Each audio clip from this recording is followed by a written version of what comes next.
Hey guys, this is GamerCow. Platinum rank is kicking my ass, as expected. This is where the real stuff starts coming in, getting destroyed by all the hand trap stuff that I've just not been seeing very much of, all of the going second board breaking, blah blah blah. But I do have a couple of cool things that I've been able to do, and well, maybe take this one as a lesson why you don't play into Maxx C. This is... I won't even pretend to understand the Drytron deck. I know it is one of the absolute strongest, you know, Omni negate everything bullshit decks that you can play. So we're going to take this one probably quite slow, because honestly, there's way too much to talk about and I don't really know enough of it. So, I'm going second. This hand is not very good, I'll be totally honest, but it does have a Maxx C. So, if we can make our opponent play into it, we can actually do something here. Because yeah, this is honestly terrible when you look at this. We've got the one Pendulum Graph is fine, but we've basically drawn two Garnets otherwise. At least Time Pendulum Graph is kind of a soft Garnet, but not in this hand. Like, we can't even play the Wisdom Eye and do like a Pendulum Summon, or even use its effect, because we just don't have anything.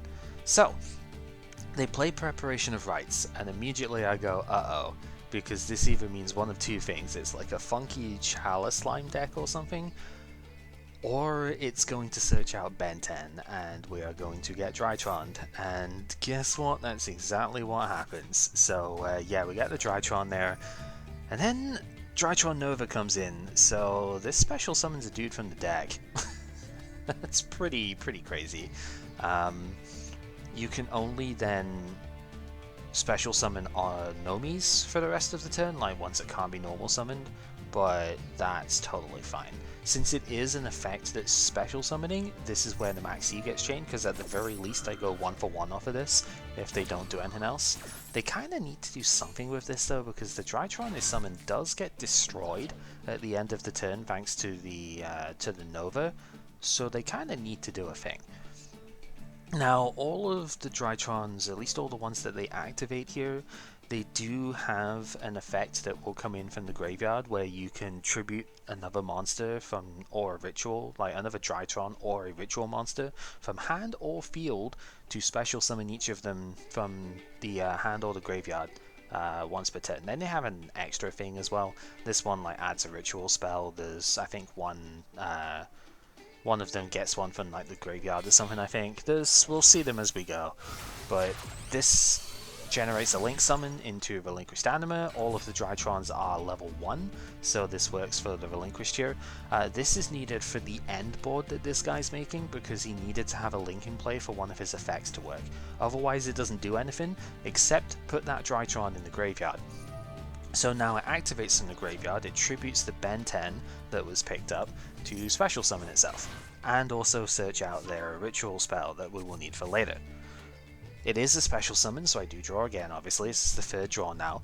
Because they tributed Ben 10, like it doesn't matter how it was tributed, because they tributed Ben 10, it now gets to search for any fairy monster. Right? No, it's not even, it's a light fairy specifically, but that's like every fairy, let's be honest. I know it's not, but roll with it. So they get Diviner of the Herald, and that's going to be the normal summon for the turn. They go straight for it here. When this thing is normal or special, you send a fairy from the deck or extra deck to the graveyard. It increases its own level because it's a tuner, but that part doesn't matter. They're using it to send Herald of Arclight, Herald of the Arclight even, from the extra deck to the grave, because whenever this thing hits the grave, you can, once per turn, you can, and actually no, it's not even once per turn, you add a ritual monster or ritual spell from deck to hand. So this is going to get their Drytron card, not the Herald of Ultimateness like you might expect, but that's because I think they're going to get it off of, no, they can't get it off of this because it's not a machine, but Cyber Emergency, not a Cyber Dragon card in this setup. Light Machine Monster that cannot be normal summoned or set is going to be the next thing here, so that's going to get the next Drytron, which is going to just activate here. They're going to play it from the hand instead. I think they tribute the Herald, if I remember rightly, for this one, and then when this guy comes out, he special summons a... Oh no, no, he can special summon this one, so they tribute the Drytron that's on the field. No, in the hand. I missed that. See, this is what I've not seen these cards very much, right? It has to tribute from the hand, but no, they've just tributed the next Drytron, more or less. It's kind of silly. Tributing Ben 10 back again, even, so that gets us Ava. Ava actually got banned in the last ban list, for good measure too. Good riddance on this card. When it's sent to the graveyard, banish up to 2 other light fairies from your field and or graveyard and add the same number of level 2 or lower lights. That's going to come up for negate shenanigans later on. So then, they've got 2 level 1s, they are going to exceed into their Mubeta Fafnir, which is, again, another summon, but this lets you detach its materials for ritual summoning, basically, and when it is exceed summoned, you can send a Drytron from your deck to graveyard, where it can then special summon itself. So that's what they're going to do, and then this one, they are sacrificing their Herald of Ultimateness that they just had in their hand already, so that's why they didn't search that earlier on. And then, what does this one do otherwise? So special summon it, then reveal a ritual monster or a spell. They have that Drytron level 12 that they had earlier, and if you do, draw a card, so they get advantage off of that too. And this is where they actually fire this ritual spell. God, the Drytron ritual spell is so crazy. So, this thing doesn't use the level system. Drytrons are they are interesting in principle. They're an interesting ritual setup because they actually ritual summon using the attack of their monsters. If you've never seen these things, you'll see they're all level 1 monsters with like 2000 attack. And that's because you actually need to use their attack values to ritual instead. However, their ritual spell can summon any ritual monster, and it can summon from the graveyard too. They just pitched Herald of Ultimateness in order to summon this Drytron in the first place to get their draw. That's the card they're going to bring out from the graveyard. So they sack off. Not entirely sure why they sack off the ritual one. It's probably because you could just get that from the next turn anyway. And now they have the Herald of Ultimateness, which effectively reads discard a fairy card and negate literally anything. Monster, spell, trap effect, or summons, which is going to bite me in the ass later on. Yeah, no, this card is stupid. It's usually really hard to bring out because it's level 12, but it's got exactly 2000 attack, so using the Drytron stuff here, this is just crazy. So, they're obviously not done. You've seen just how many cards we've drawn here is getting absurd at this point. But they're not done, because this ritual spell can also bring itself back into hand once per turn by lowering the attack of one of your Drytrons by 1000 exactly. So they're going to lower the attack of their dude here to bring that ritual spell back, and then they can just use it again in order to ritual the level 12 that they put into the graveyard previously. Now they don't have 4000 attack worth of stuff that they want to get rid of here, except for Fafnir, because this thing's got 2 Drytrons on it, 4000 total attack. They're just going to detach both materials off of Fafnir here and get their special summon for free off of that. Which is kind of absurd, but I mean that's what it does. So this giant goober over here, it is immune to monster targeting, which is fantastic, right? Yeah, 4000 attack, can't target it with monster effects. Wow. It can also attack all special summon monsters your opponent controls once each, which is great. And then I guess the other thing, which I kind of was like trying to play around during this game, you can banish monsters in your graveyard whose combined attack equals exactly 2 or 4000. Target one face-up card for each 2000 of those monsters that you banished, and send it to the graveyard. It does target, but it isn't a destruction, which is pretty good. That's not all they can do though, because that Diviner is level 6. They can Synchro Summon this thing to end their turn, and I was like, oh god, I didn't really fully read this one at first because I was struggling to keep up, I'll be honest. This is the first time I've played against this deck where they've actually done the combo. The last time I played against this, I Maxx C'd them early and they just didn't do anything, which is probably the sensible thing. But this guy was like, nah, I'm going to play into it, screw that. This thing prevents you from targeting other monsters with attacks or card effects, except this thing, so long as you have a link monster on the field, which they do because they have the anima. So I actually didn't catch that bit at first, but it ends up not mattering too much, but it means I have to get rid of that first before I can do anything else. So that's what we're going to do. And that is the end of their turn. We have now got, well, I mean, we started with 4 cards, right? We're now at 1, 2, 3, 4, 5, 6, 7, 8, 9, 10, 11, 12, what, 13? I'm pretty sure there's another card that we can't even see here. Yeah, there's like 10 rocks on Maxx C or something here, maybe even slightly more.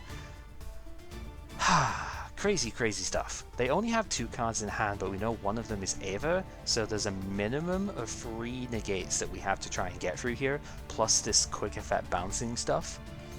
And I don't know if we could do that, really, but we're going to try our best anyway. So here is how we go about it. We have another magician. This is good because we do need plenty for summoning stuff here.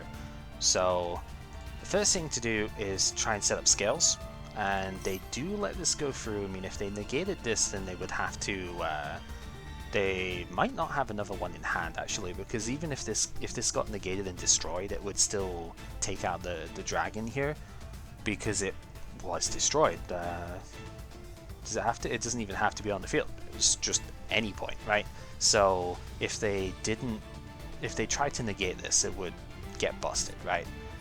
So we also scaled the Wisdom Eye. They let this one go, which I was thinking is a little weird, but now we can get the Pendulum Graph in play. They also let this go through, which is confusing. I was thinking maybe they want to try and negate that later on, but nope, that sticks. So we can use the effect of Wisdom Eye, destroy itself so it goes to the extra, scale up an 8 so we can actually do the full Pendulum Summon here. So all of this resolves, we now have proper scales out, and these are pretty good scales to have too actually, because they have effects when they destroy themselves. Pendulum Graph is a mandatory trigger. We do use that to get harmonizing out of the deck here. They allow this for some reason. Again, they probably could have negated this with the Ava and just prevented a search, but maybe they thought there's too many cards in hand anyway, I don't care if you search anything at this point. So, okay. And now we go for the Pendulum Summon, because I forgot that this guy negates summons as well. So I summon like 4 dudes, 5 dudes even, because of the one in the extra deck. But I mean, I had a lot of monsters in hand, right? So it's like, okay, I'm going to summon most of the stuff out. We left the one, but this one's not really too relevant right now to leave, but we'll get there. So I went to summon out everything, because my one way of outing anything here is to summon Underworld Goddess of the Closed World. And I was like, if I can get this stuff out and tribute and like send his monster for the cost, I can get around the negates and it'll be great. I didn't realize that Ultimateness can negate summons as well. That's kind of important here, because he's just going to send the Ava and negate all 5 of these summons, and when a Pendulum Monster's summon gets negated, it goes to the graveyard. So everything dies. And I was like, oh, yeah, I forgot that was a thing. And it looks like I've just completely screwed myself up now, because I can't Pendulum Call since I used a Wisdom Eye Magician. I've used my Pendulum Graph, and then the rest of my hand is like kind of crap. So what do we do, right? Well, 2 of the cards that were sent to the graveyard by this, since it is a destruction, 2 of them were the ones we have on the field. We have the Purple Poison and the Black Fang. This means that I can actually, and you know, he sent Ava, so there's like 3 simultaneous effects going on chain here. We actually get to be chain blocked by his Ava, which is pretty funny. So we're going to get a destruction, and we're going to get a special summon from the graveyard, which is very funny, because normally the Pendulum monsters don't go there, but they did because he negated the summon. So that's what's going to happen here. Chain Link 1, Purple Poison. The only one that highlighted up was this guy, and I was like, that's kind of crap, but I guess this is what I've got to get rid of. Didn't realize at the time, but you know, reading it now. Black Fang is gonna special summon a dude out of the graveyard, and then Ava's gonna get 2 fairies to the hand. So 2 more negates. So it gets the Diviner and Herald of Orange Light, which is another really annoying thing with it here, because even if I get rid of this guy, Herald of Orange Light can send that plus the Herald that they just picked up to negate and destroy a monster that activates its effect. So that isn't good either, but we'll see. So we get our summon. It's going to summon Black Fang back out here, just in case it gets destroyed. We'll pop the, just before we keep going, we'll pop the Quantum Dragon, and now we kind of need to see if we can somehow get enough monsters out. So Tuning Magician is going to be the next thing we play here. If you have 2 Magician cards in your Pendulum Zones, you can bring this out from hand or graveyard. It does banish itself when it leaves the field, and it will trigger a life point like damage effect here. He gains 400, I lose 400, but that's fine. And now I kind of realize, like, okay, my only way around this is if he gets greedy and lets me get like a bunch of dudes out here. So Black Fang Magician is the next one. I can target one of his face-up monsters, halve its attack power for this turn, and then destroy the Black Fang Magician. We've already established when Black Fang gets destroyed, it will revive a spellcaster from my graveyard, right? So that was the goal at the very least here, and it kind of works, because even if he negates this and destroys the monster, that's what I want anyway. If he negates it in the graveyard, I believe we found this out with Solemn Strike, that because it destroys, it will still work. So I still get this either way around. So I harvest dude, I special summon the Purple Poison, because I'm like, hey, if Purple Poison gets destroyed somehow with, like, you know, gets blocked here, then I can still pick out one of his monsters, force another negate out, right? Maybe I'll be able to do it. But then he doesn't stop the normal summon of Maxx C here. And it seems like a bit of a silly move, right? But now we have the exact materials in play to summon Underworld Goddess of the Closed World. Because now we can actually pick out his Herald over there. And that's what we're going to do. So we're going to link off all 5 of these monsters, take out his Omni Negate, and we are going to summon Underworld Goddess of the Closed World. Honestly, one of my favorite monsters that I have seen in the, you know, in this recent history. It's been very, very cool. So we're not going to trigger the effect here because I didn't know at the time whether or not Herald of Orange Light would be able to negate and destroy this thing if I activated its effect to negate everything else on the field.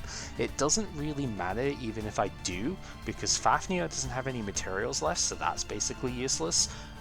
The big Drytron thing over here doesn't actually do much, to be honest. Like, it's got a quick effect thingy, I guess, that it could maybe do, but I don't know if, I mean, I guess he could have done it. I'm still kind of curious as to why he didn't, but Anima doesn't matter because we're going to kill this anyway, so there's not really a reason for me to trigger the effect here anyway, so I just don't. And then we just go straight for battle. We hit over the Relinquished here, get some good damage in. Main 2, we're going to scale the Oath Dragon. This looks really dumb until you realize I have Pendulum Graph in hand, but Oath Dragon scaling is important here because it lets me take one of my Magicians back from the extra deck into my hand. So it'll give me a play for the next turn, because I have everything set here that I can actually survive what's on board here. And knowing that his hand is Diviner Orange Light and like 1 card here, I can probably work with this. So we'll use that, we'll grab ourselves back the Black Fang, because I've still got monsters in the graveyard that can play. We'll get the Time Pendulum Graph down, the Black Fang's effect to hard attack goes away, but my Goddess is still stronger, so nobody cares, and we pass at that. He's probably feeling pretty safe, because this guy can't be targeted with monster effects, right? So Purple Poison can't hit it, I don't think, so he's probably feeling pretty good here still.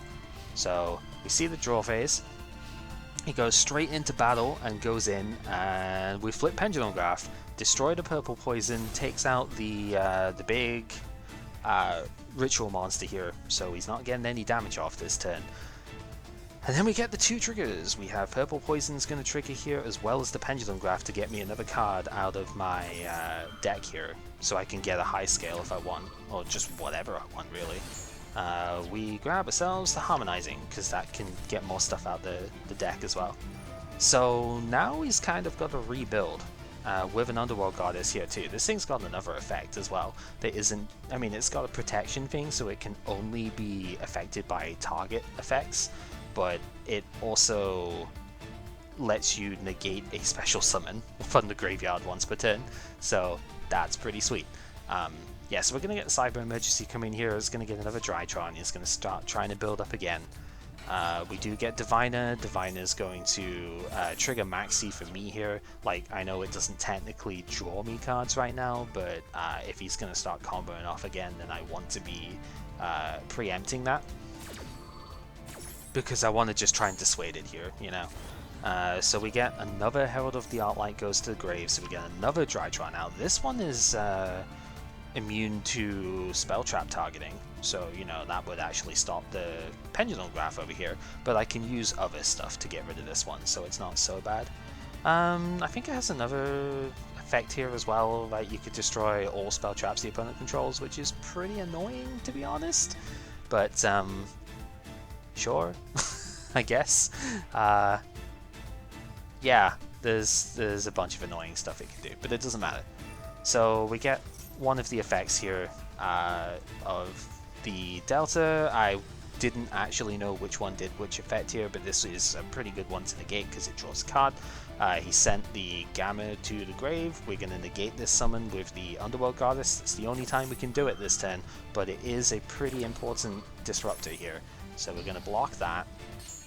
And then I think we can get one more summon off here. So he has to pitch his big monster. This one, let me just remind myself, adds a ritual spell from the deck to the hand, so that's kind of good. Except he doesn't have one, which is interesting. I didn't think we'd gone through all of them, but I guess, do they only play the one? I haven't played this deck, so I don't really know. Either way round, they can get the ritual spell back, so maybe they do only play the one because of that. They can get the ritual spell back, that's going to cost 1,000 attack, but then these guys need attack values in order to do the ritual thing, and I guess he just didn't have enough attack values yet, because we knew his hand had Herald of the Orange Light and the ritual. We forced him to get rid of the monster, so I guess he just didn't have anything left to play with, and we took the win. Despite that board, I think that felt like a pretty full-powered board to go against there, and I don't know how, but I guess when you Maxx C and draw 10 cards off of it, something is going to work. I'm pretty sure he could have stopped that at some point there. And I'm pretty sure I could have done something better there as well. Like, I'm sure if I summoned fewer monsters off of the pendulum summon, maybe that could have been better. But I kind of needed to summon most of what I did, if not all of it. It was a very weird situation on that, but I somehow made it out, and that was pretty awesome. So I wanted to show it off. Hopefully you enjoyed this as well, and I will see you guys in the next one.